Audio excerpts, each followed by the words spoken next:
Welcome to the world of Terraria, a game that encourages you to dig a hole straight to hell. Welcome to Terraria, a game beloved by millions across the globe, a game that inspired the era of frequent updates and encouraged the era of implementing new content. A game that's been around for almost a decade, and sadly, a game that is coming to a bittersweet end. Terraria is a game of action, adventure, survival, battles, building, spelunking, farming, and so much more. You name it, Terraria probably has it. And while it is a two-dimensional game, its content is much deeper than that. With a well-balanced leveling progression featuring almost 30 unique bosses and a well-loved community devoted to making Terraria better with mods and additions, Terraria quickly developed into the second best-selling game on PC for quite a while, but has since dropped in rank.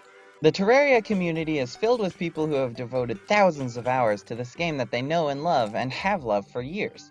But what pushes them to such lengths? Is it blind devotion to a game that played a crucial part in their upbringing? I personally don't think it is.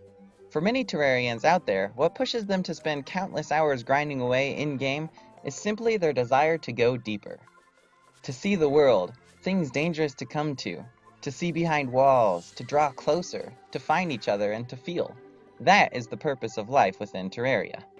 The game starts you out in a generated world with a few basic tools to get you started. From there you farm resources and power up to defeat your first boss. There are several biomes throughout the map that have specific items or resources that can only be found within them.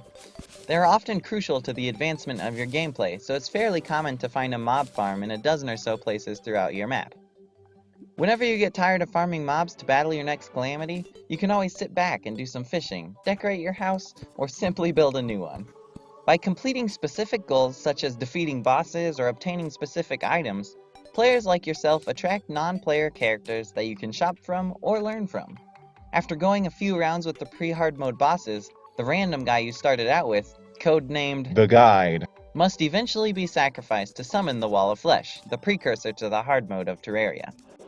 With the guide sacrifice not in vain, the next goal is to defeat the mechanical bosses, the angry golem boy, the fake flowery freak, the phantasmal flying fish, the cultist, and a handful of others, and then eventually the Moonlord. The Moonlord is Terraria's final boss, but you are the boss of when the game is truly finished. So what are you waiting for? Jump on in! This spectacular two-dimensional world has rocked my four-dimensional world since I was a kid, and continues to rock others' worlds to this day. I love this game, and I love seeing it played, and I hope you guys enjoy it too.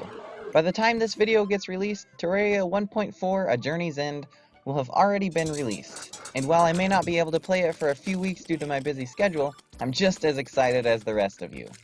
Hopefully in the weeks to come I'll be able to play it, but until I see you in the field, happy hunting.